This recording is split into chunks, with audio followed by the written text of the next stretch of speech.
ಓಹೋ ಏನು ಮೇಡಮ್ ಅವರೇ, ಆಕಾಶನೇ ತಲೆ ಮೇಲೆ ಬಿದ್ದವ್ರಂಗೆ ಕುಂತಿದ್ದೀರಲ್ಲ, ಏನು ಯೋಚನೆ ಮಾಡ್ತಾ ಇದ್ದೀರಾ? ಅದು ಬೇಡ ಬೇಡ ಅಂದ್ರು ಇವತ್ತು ನಾವು ಪಾನಿಪುರಿ ತಿನ್ನುವಾಗ ಇಂದು ನೋಡಿದ್ದೇ ನೆನಪಾಗ್ತಾ ಇದೆ. ಐಸು ಮೇಡಮ್ ಅವರೇ, ಇವತ್ತಲ್ಲ ಅದನ್ನೆಲ್ಲ ನೆನ್ಸ್ಕೊಳ್ಳೋದು ಬೇಕಾ?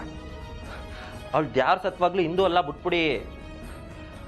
ಒಂದು ವೇಳೆ ಅವಳು ಹಿಂದೂನೇ ಆಗಿದ್ರೆ ನೀವು ಕೂಗಿದ್ರು ಬರ್ದೇ ಇರ್ತಿದ್ಲ? ನೀವು ಆಡ್ ದೂರ ಅವಳ ಹಿಂದೆನೇ ಹೋದ್ರು ತಿರುಗಿ ನೋಡ್ದೇ ಇರ್ತಿದ್ಲ? ಅದೇ ನನಗೆ ಡೌಟು. ಆ ಥರ ಕರಿತಾ ಓಡ್ತಾ ಇದ್ರೆ ಸಂಬಂಧ ಇಲ್ದಿರೋರು ತಿರುಗಿ ನೋಡ್ತಾರಲ್ವಾ? ಅಂಥದ್ರಲ್ಲಿ ಇವಳು ತಿರುಗೂ ನೋಡ್ಲಿಲ್ಲ ಅಂದ್ರೆ ಅದು ಹಿಂದೂನೇ ಇರ್ಬೋದಲ್ವಾ?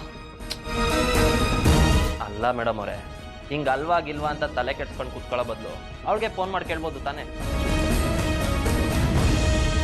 ಖುಷಿಯಾಗಿರ್ಬೇಕಾದ ಹೊತ್ತಲ್ಲಿ ಏನೇನೋ ತಲೆಗೆ ಹಚ್ಕೊಂಡು ಹಿಂಗೆ ಸಪ್ಪಗಿರ್ಬೇಕಾ?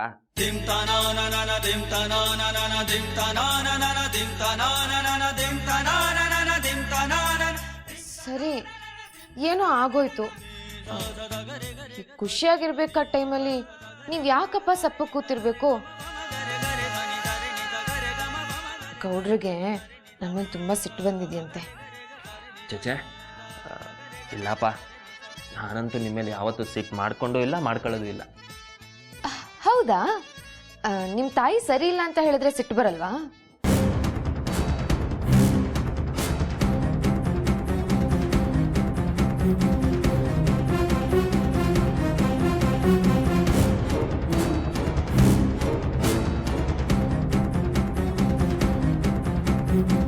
ಅಯ್ಯೋ ಆಯ್ತು ಬಿಡಿ, ನಿಮ್ ಸುಮ್ಮನೆ ಟೆಸ್ಟ್ ಮಾಡೋದಕ್ಕೆ ಹಾಗೆ ಹೇಳ್ದೆ ಅಷ್ಟೇ. ಆ ವಿಷಯಕ್ಕೆ ಎದಕಿದ್ರೇನೆ ನಿಮಗೆ ಕೋಪ ಬರುತ್ತೆ, ಆದ್ರೆ ಪ್ರೀತಿ ಮಾತ್ರ ಯಾವಾಗ್ಲೂ ಬರುತ್ತಲ್ವಾ ಗೌಡ್ರೆ?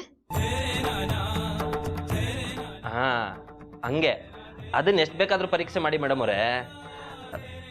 ಯಾಕೆಂದ್ರೆ ನಾನು ನಿಮ್ಗೋಸ್ಕರ ನಾನು ಪಿರಾಣ ಬೇಕಾದ್ರೂ ಕೊಡ್ತೀನಿ. ಪ್ರಾಣ ಬೇಡಪ್ಪ, ಪ್ರೀತಿ ಕೊಟ್ರೆ ಸಾಕು. ಅಕಸ್ಮಾತ್ ನಾನೇನಾದ್ರೂ ಸತ್ತೋದ್ರೆ ಏನ್ ಮಾಡ್ತೀರಾ ಗೌಡ್ರೆ? ಇನ್ನ ಮದ್ವೆ ಆಗ್ತೀರಾ?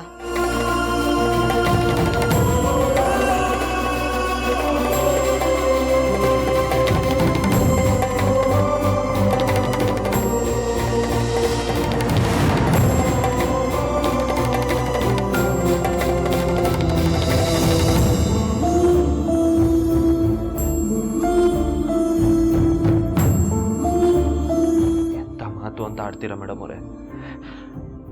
ಒಂದು ಕ್ಷಣ ನನ್ನ ಗುಂಡ್ಗೆನೆ ನಿಂತೋಗಿತ್ತು ನೋಡಿ. ನಿಮಗೆ ಕೈ ಮುಗಿದು ಬೇಡ್ಕೋತೀನಿ, ಇನ್ಯಾವತ್ತು ತಮಾಷೆಗೂ ಇಂಥ ಮಾತಾಡಬೇಡಿ.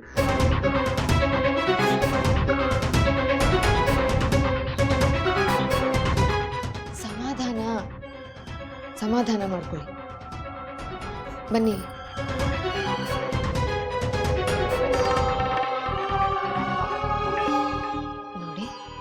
ಇದನ್ನೆಲ್ಲ ಅಷ್ಟು ಸೀರಿಯಸ್ ಆಗಿ ತಗೋಬೇಡಿ.